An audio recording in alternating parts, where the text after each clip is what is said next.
But I just want to start by sharing something I read recently. Something I read was by Eric Schmidt of Google. And he says there were 5 exabytes of information created between the dawn of civilization through 2003.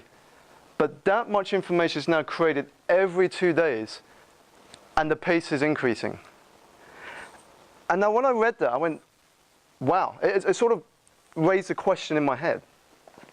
And the question was, if there's this much information out there, why aren't we all millionaires? Why aren't we all the most successful person we want to become? Why aren't we the healthiest we want to be? There's all this information out there. And the answer in my head came to me in the fact that it comes from cultivating a mindset for success. Now, you've heard a lot of talks about you got the idea, you know what you need to do, and the action. But what's the difference that's going to get you from there to do the action is really the mindset, how you're cultivating that mindset. And I want to share with you something that a lot of the successful entrepreneurs have, but also something that influences our mindset day to day. And I want to illustrate this first through a small game. So I want you to pair up with the person next to you. If you've sort of got threes going, a group of 3 here, you'll need a paper and pen for this. So if you just want to sort of get into your small groups here first. Okay, so we're going to play sort of 4 very quick exercises. And as soon as you've done it, raise your hand in your group if you've solved it. And we'll sort of move on to the next one there. Okay, so we'll start with the top right square. I want you just using one line to divide it into 2 equal spaces in that empty space there. So one line to divide that square top right into 2 equal spaces. So again, very quick here. Hands up when you've done it or you solved it. Oh no, that's shaded. So it's this blank space. So it's the blank space you're dividing into 2 equal spaces. The white is the shaded part. You got it? So we also got it. Oh no, it's this square here. We also got it. You got it? Yeah. It's outside. So I'll show you just an example here. So this is the answer. Yeah, that's fine. So you all got that? So you put a line in the blank space. You've split the blank space there into 2 equal parts. Yeah, everyone get the hang of it? Everyone knows what we're doing now? Great. So top left, use 2 lines and divide that into 3 equal spaces. Top left. Yep, top left. So hands up as soon as you're done, very quick. Great, that's most of you done. That's what it is there. Exactly. Everyone get that one? Yeah. Okay, I'm not going to give you any lines for this one. I'll leave it open. So for this one here, we want 4. So divide the blank space into 4 equal shapes. Using how many lines? Up to you, up to you. So there's no limit. Which one? The bottom left, bottom left. Did you get it? No, we are not. You got it? 4. Oh no, the bottom left. That's come square. 4 lines. So 4 equal. Okay. Okay, pens down. No one got it? Okay, I'll show you this one, okay? There we go. So 4 equal shapes in the blank space there. Okay, the final one. You all got that one? The final one's going to be very quick. 7 equal shapes. Okay, so 7 equal spaces. I'll give you a quick 8 seconds there. Got it? One here. Anyone else? Yep. So you got 1 here. Okay, no one else got it? Okay, pens down. Okay, I'll show you the solution.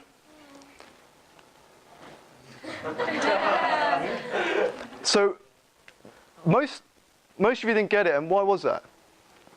What were what was going through your minds when you were doing that final square? You felt it was more complicated? Following the pattern. You followed the pattern? Essentially what's happening is your decision for the final square is being influenced by what I asked you in the previous square. So this analogy shows a lot of decisions we make, we're basing on past experiences, past information that may not be relevant for our current decisions. And also it's about thinking outside the box here. Because if I started with the first bottom right square, and I said divide it into 7, I'm sure you would have all got it straight away. But because we went through the other way around, only one person got it. And there's usually only sort of one or two that sort of get this final one there. So, quote here from Steve Jobs about innovation. Innovation distinguishes between a leader and a follower. There's been a lot of talk so far about leadership. But one of the things I like about this is Steve Jobs, Picasso, a lot of these other successful thought leaders have said some of their best ideas in innovations, a lot of people say, how do we innovate? It's stealing. They say our best ideas come from stealing. But people misinterpret the quote. They said, okay, so what, you mean steal from the same industry? I'm stealing from my competitors. No, because that's not innovation. That's copying your competitors. What they meant by stealing is steal from other industries. So does everyone know, I don't know if you've got MacBooks, but you know the MacBook cord? It's a magnet cord, so if you were to trip on it, it unplugs straight away without bringing the whole laptop onto the floor. Does anyone know how Steve Jobs came up with that idea? Probably visited the factory. Factory? Any other thoughts? He stole it from a Japanese kettle company. So in Japan, there was a kettle company that thought, that it was a health hazard if a kid was to run past a kettle and the cord was connected to the kettle and it yanked the whole appliance on the floor. He saw that this Japanese kettle company innovated by using a magnetic cord so that the cord would disattach from the kettle. And so he thought, that's a great idea. I'm going to take that and use it on the MacBook. And so to the world of technology, he appeared a genius, because to the people in his industry, he was innovative. I've got a friend who, I'm not sure how many of you have been to London, but there's a nightclub in London called Tontarire. It's in West London, the sort of wealthiest part of London, and they innovate all the time. And one of their innovative ideas was, how can we spend nothing on marketing, or as little as possible, but turn all of our customers into marketing tools? Because then everything they make is pure profit. So one of the ideas they came up with is, they looked at these sort of Hamleys, these toy shops, and they loved walking in there, because as a kid, as you walk in, there's like trains above you, there's all this like toy gadgets thing going on. And he decided, why don't I take that concept, put a train above my nightclub, and if someone orders the most expensive shots and drinks and cocktails, we'll put the drinks at the top of the train, the choo-choo train will go around to that VIP table, and you'll have these people dressed up in Mexican masks, because it's a Mexican theme bar, with the maracas on them, and they take the drinks from the train and they give it to your table. Now what can you imagine everyone on that table is doing as soon as that happens? Taking pictures. Taking pictures. The smartphones are out. Instagram, Twitter, Facebook. Imagine how many times that gets around the internet just in one night. The funny thing is they sell out every night now. They sold it every single night because everyone keeps asking, what's this club where you get drinks on a train? What's this club where the Mexican dancers come out like Rihanna video style with a big mask on with maracas on? Because all these concepts he keeps stealing from other industries to keep innovating the way that he always comes across as new, as refreshed. So you don't always get the same thing with a nightclub there.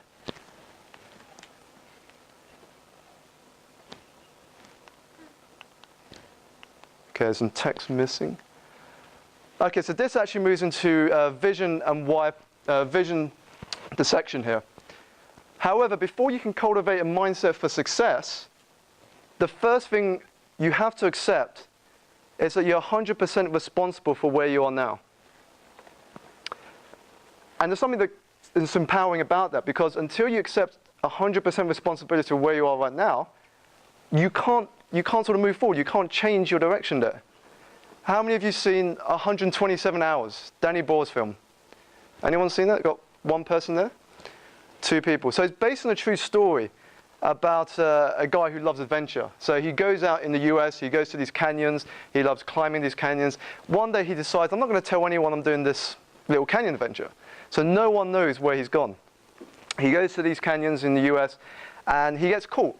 A boulder falls down and traps half of his right arm in the canyon.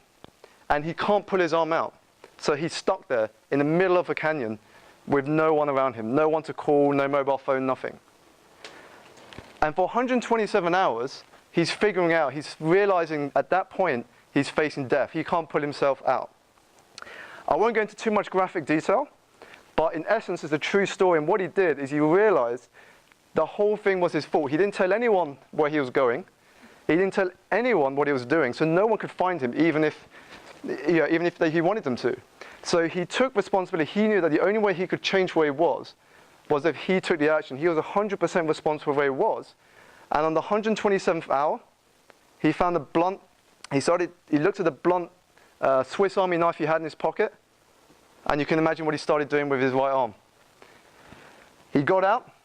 He walked. Don't know how he did it. He got down the sort of hill he was on.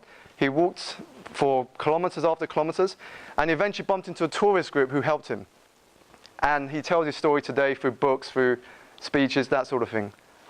But that's the first thing we've got to do before we can start cultivating a mindset of success. Is you've got to take 100% responsibility for where you are. So it's not the fault of the economy. It's not the fault of your boss. It's not the fault of any other external factors but yourself.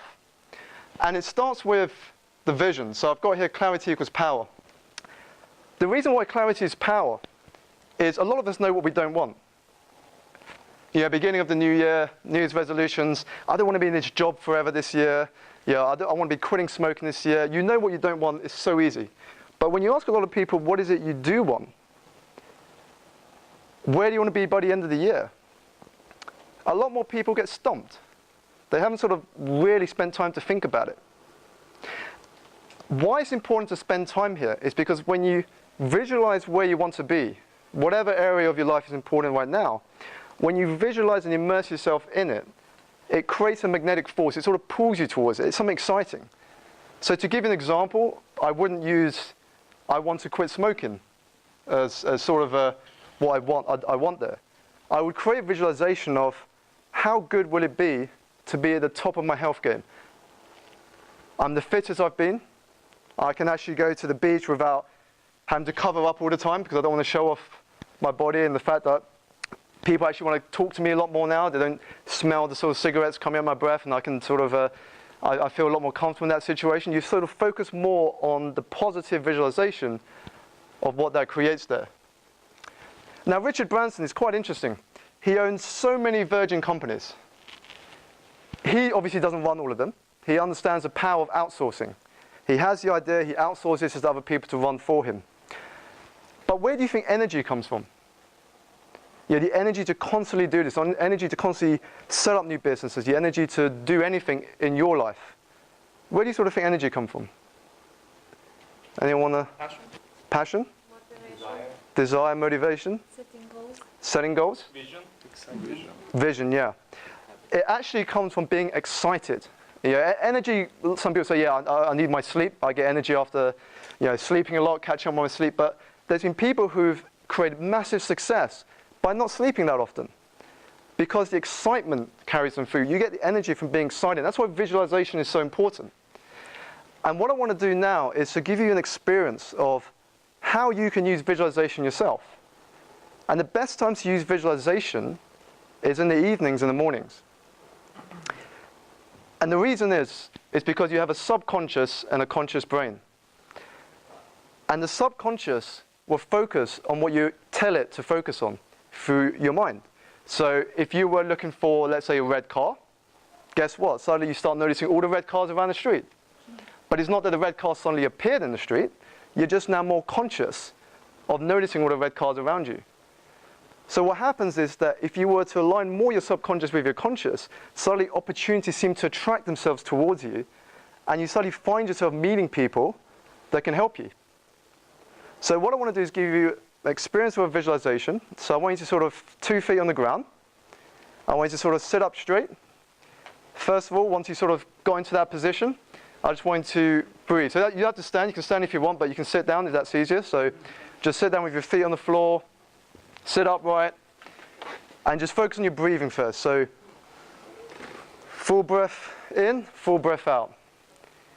So just get used to sort of the full breathing pattern first. So full breathing in, full breathing out.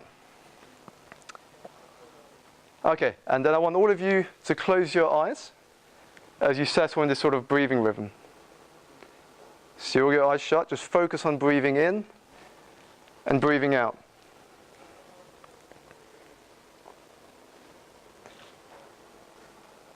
And as you're breathing in and breathing out, I want you to feel that sort of deep sense of relaxation starting at the top of your skull and slowly working its way gently down your body.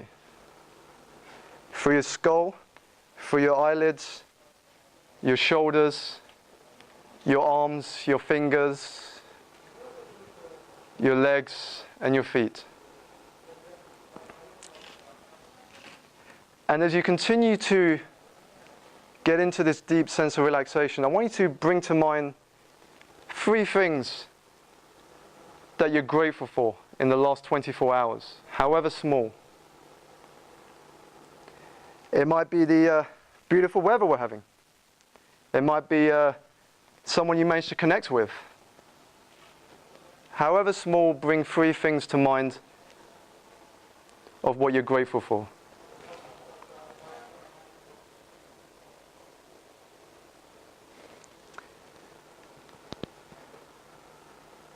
And once you've reflected on those 3 things that you're grateful for in the last 24 hours, I want you now to bring to mind a time in your life, going back, when you were at your most confident, your most unstoppable, the most confident version of you.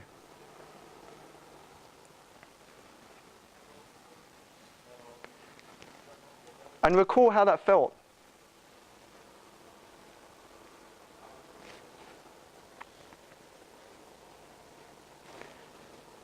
Now, with this feeling, knowing that you have these gifts, these talents, these abilities,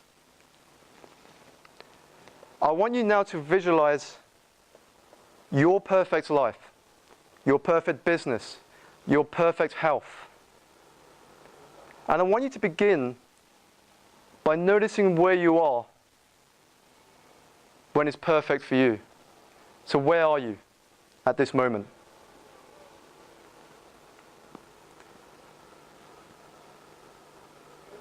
Notice which city, the colors in the room. Make it a bright, vivid screen. Immerse yourself in it. Who is with you in the room? What are they saying to you now you've achieved all that you've achieved here? What are you saying to yourself where you are right now?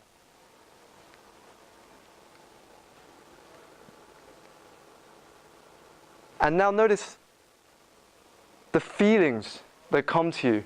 How does it feel having accomplished all that? You're there, you've got it, you're living it, you're immersed in it now. Notice the feelings that come and where they're coming from.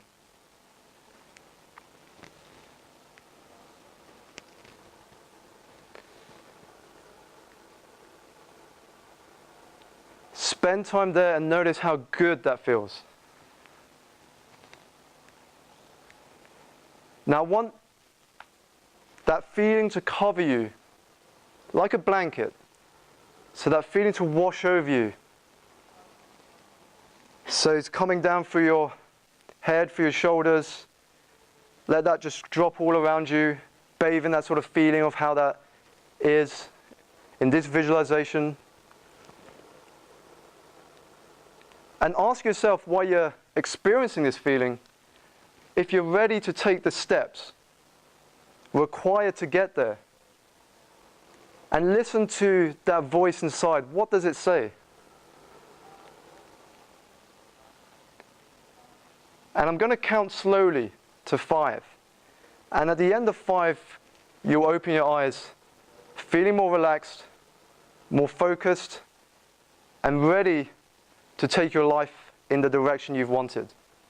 So 1, 2, 3, feeling calmer now. 4, 5, and slowly open your eyes. Okay, what I want to do now is just for you to share with the person next to you by speaking in the present tense what that vision was for you. So what I mean by the present tense is you're assuming that visualization you've just experienced has already happened. You're in it now. So you'll be saying things like, I am, ideal, I have. So just to the person next to you very quickly, just say that in the present tense, and then we'll sort of come back here again. So yeah, just share with the person next to you there. Let's go. Okay, guys, we're just going to bring it back around again. So, how was that for you? Any sort of comments? How are you guys feeling after that? Excited? What was that? Some kids not finished. Only 20 pounds. Anything else? Rejuvenated? Fantastic. So, clear-minded. And this is the purpose of visualization, because when you do this regularly, what's happening is you're combining the sort of conscious and subconscious, and you're getting excited regularly. Your mind, you're feeding your mind with the images of where you want to get to. But more importantly, over time you get to this, the power of why. Because the vision doesn't really mean anything unless there's a reason why you want it. So if I were to say, could you make £10,000 in 1 month? How many of you raise your hand and say I could make £10,000 in 1 month? A couple of you? Now to the rest of you who haven't put your hands up, if I now say, can you make £10,000 in 1 month? Or your family would disappear, your loved ones will get imprisoned, potential being tortured, and other worse things, if you don't make £10,000 within 30 days. Now how many of you could make £10,000 in 30 days? So what was the difference? The difference is you now have a reason why you want it, why you want to get it. And it's where all visualizations have to start. So you can visualize forever, but unless you know why you want that, why is important for you to get where you want to get to, whatever area of your life you're focusing right now, when you truly understand why, that's when the two get connected there. Because there's a guy called Simon Sinek. Anyone heard of Simon Sinek? Yeah, few. And he explores the concept of why. Now in business, very rarely do people buy what you do. Rarely. People buy why you do what you do. And there's a great example. If you walk into an electronics company, you want to go buy a laptop. So you walk into this company, you go, okay, the sales guy comes up to you and he goes, okay, this is a black laptop, it's 15-inch, it's got a 1.8 gigahertz processor, it's got this memory, it's this company, and if you buy it today, we'll give you 200 euros off. Doesn't really sell me the product because you could pretty much have that for any machine. But let's take an example of a company that has a why. Say Apple. Now you go and speak to an Apple representative, an Apple employee, someone who's really well known, understands the products. They won't tell you a sales pitch in the same line. They'll start with the why. They'll say, we believe in making things simple. We believe in helping people use our products in the most efficient way possible by making it simple. With that instruction booklet that you just spend the whole weekend to read, you can pick up and use within 30 seconds. We just happen to design beautiful products. Do you want to buy one? You know, suddenly, you see it's very different. They haven't mentioned price, they haven't mentioned technicals, but now they're buying into the story. And it's the same with, say, you go to a networking event, and you ask people what their job is. And if someone comes up to you and say, I'm an accountant, how would you feel inside there? You probably wouldn't want to continue the conversation. You probably spend a little bit of time there, and you would say your excuses, and you sort of move on. However, if they started differently and said, I started 2 businesses a couple of years ago, and I realized there was 3 fundamental mistakes that were losing me money every single month when I was sorting out my tax returns and sorting out my administration papers. I've now been inspired to design a program that solves these 3 main issues that businesses face, primarily small businesses, for less than the price of a cup of coffee per day. Are you interested to find out more about what the guy does now? It's a very different way of approaching it. And it's the same thing when you apply it to your life there. The next section I want to talk about here is tracking and the compound effects of your everyday habits. Now, time is the one common denominator we all have. No matter what your background is, whether you're in a full-time job, whether you're running a business, time's the one thing we all have in common. Yeah, a lot of people say, I work in a full-time job, I can't follow my passions, I can't do this side project I've always wanted to do. Wrong, because if you take the fact that one day is 24 hours, and let's say we split it into 3 sections, so 8, 8, 8. Let's say you're at work for 8 hours, you're sleeping for 8 hours, you've still got 8 hours, which is in your control. That's a lot of time still, even if you're working on average an 8-hour-a-day job. And so you've got to be really tracking your time, because if you don't track the time, time just sort of goes and you're thinking, oh wow, where did all that time go? You look back and think, it's already 6 months. I mean, one question I'd like to ask the audience is, I know January a lot of people kind of said, you know, there's things I want to achieve by the end of 2015, there's things I want to do this year. How many of you have followed through with everything you said you wanted to do this year so far? So, so not the whole room there. So you see what I mean? There's things we want to follow through with, but even at this stage, we're only 3-4 months to go now. There's a lot of people here who haven't followed with some of the things they said they wanted to do. And it's because time, we don't know how much time we're losing. And living on purpose is one. Once you, I mean, the one common denominator, who knows what one of the famous common denominators between Steve Jobs and Mark Zuckerberg is? Anyone know one of The dropouts. Dropouts is one. Something physical. So if you were to look at them, their clothing. Their clothing is the one common denominator, because what they've done is they've understood when you live on purpose, they know that every day we clog our mind with unproductive decisions. What are we going to have for dinner tonight? What am I going to wear tomorrow morning? What, you know, have I forgot this? Have I forgot that? All of these things which you can actually solve and spend more time on your creative thinking and on areas of your life that matter more. So Steve Jobs and Mark Zuckerberg, Steve Jobs had the same turtleneck black jumpers, the same jeans. Mark Zuckerberg has the same grey t-shirt, the blue jeans, all in his wardrobe. So every morning they get up, guess what? They don't have to worry about what they got to wear. It's sorted for them. The day before, they know exactly where they're going, what the plan is. They know the routine straight away. So what happens is, none of the mind is clogged with these basic trivial decisions. They can focus on creative thinking. That spare capacity in the brain can be more useful and more productive there. Compound effects. Anyone heard of the term the compound effect? Couple here.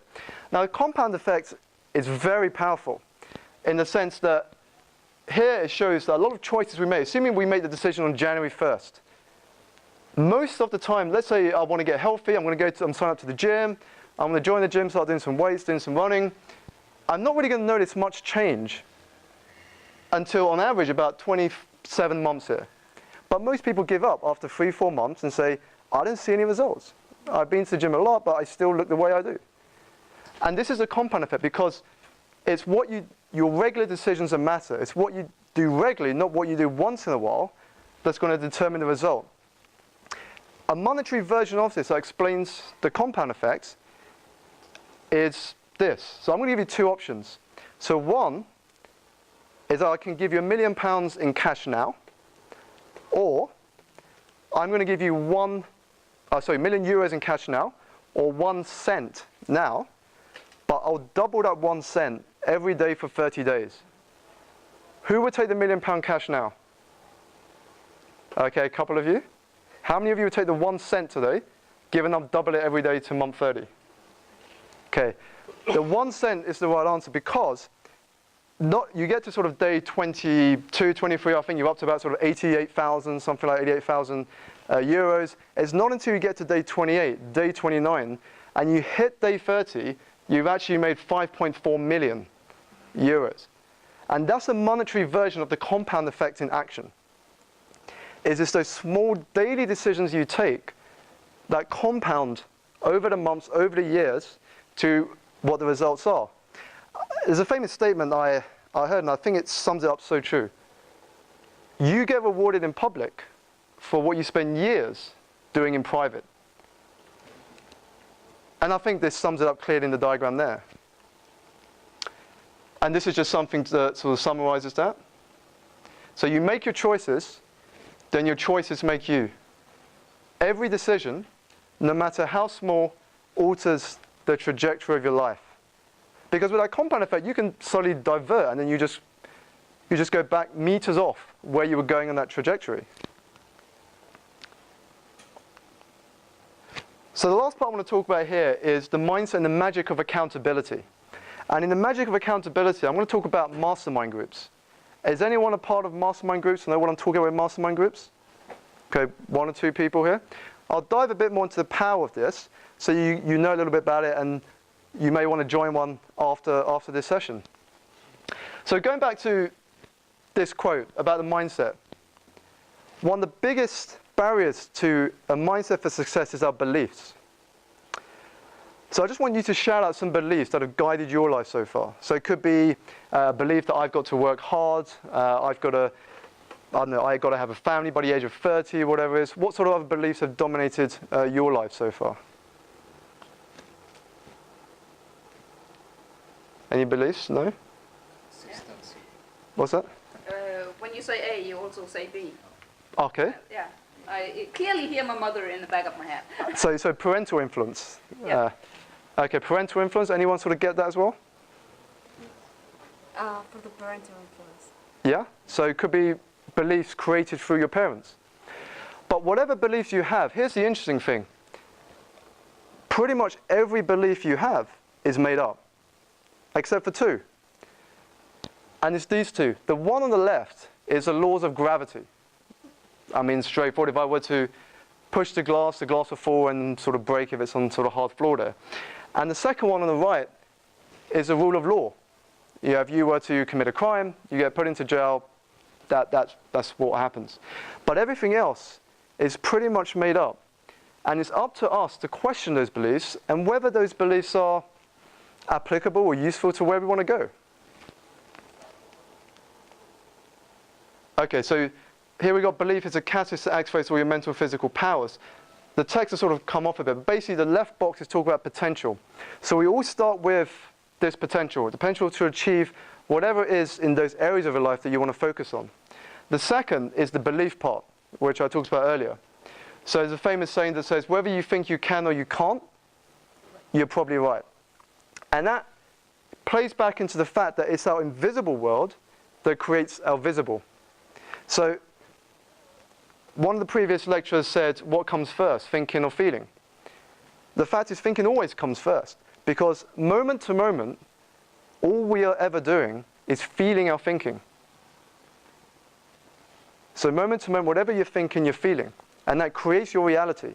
It's why some people see a bad situation as a challenge, and some see it as the end, as that's it, I can't continue. And then you've got the action there, following through what you said you're going to do, and then massive action equals big results. But you can only ever take massive action if you've got the belief in place, the mindset and the visualization we talked about earlier. Now I'm going to talk a little bit here about mastermind groups. There's only a couple of you that heard of it. But I'll tell you an interesting story. So in London, a couple of years ago, I met someone who eventually became one of my mentors. And he asked me, do I want to go to a mastermind group? I'd never heard of what a mastermind group was, so I thought, okay, I'll go along. Next thing he tells me is, make sure you dress nice, we're going to the Ritz. So here's me thinking, well, that sounds a bit posh for a mastermind group, and it just sounds like a few people meeting up and chatting about what they're doing. So I turn up at the Ritz, we've got a table there, and I'm sitting, and there's about sort of 10 of us on the table.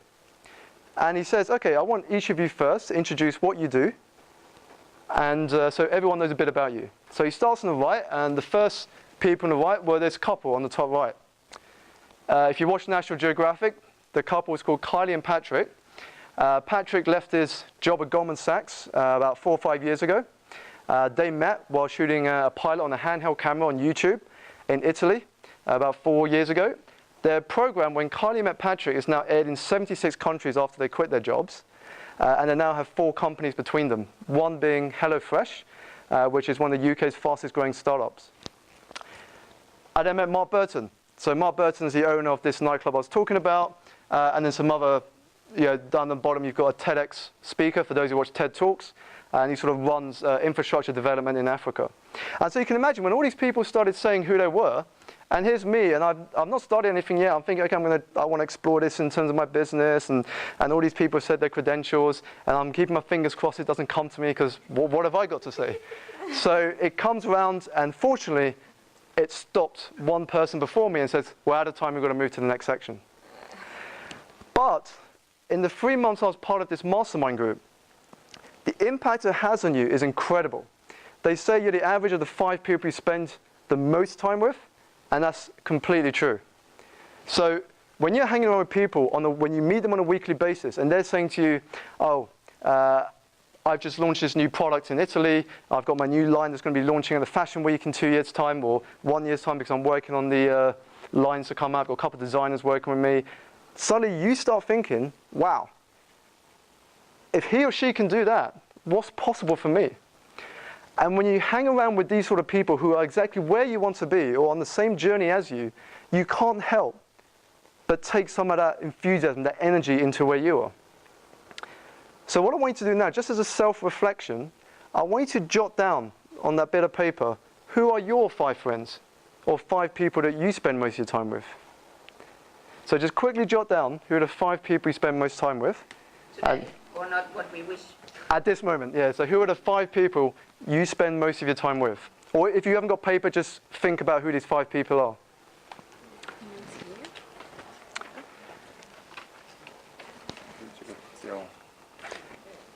And as you reflect or as you write these names down, I want you to ask yourself, what does this tell me? And think of it in relation to where you want to get to. Your visions from earlier when we did the visualization exercise. And I want to finish with, it's a great sort of Bruce Lee quote here. And there's so many people I've met sort of at talks, at sort of coaching one-to-one, sort of entrepreneurs looking to start. And they all go, yeah, I know what to do. Yeah, I'm willing to do it. Yeah, just show me what I've got to do. But actually, it just breaks down to this really. Knowing is not enough. You have to apply. Willing is not enough. We must do. So on that note, what I want to do to try and combine the accountability and combine the action is just in your row, in your group, I want you to share, based on what you talked about earlier, your vision in that present, what are you going to do in the next week or 2 to move yourself just 1 step forward? We'll wrap up now, and any questions I can take outside there. Thank you very much.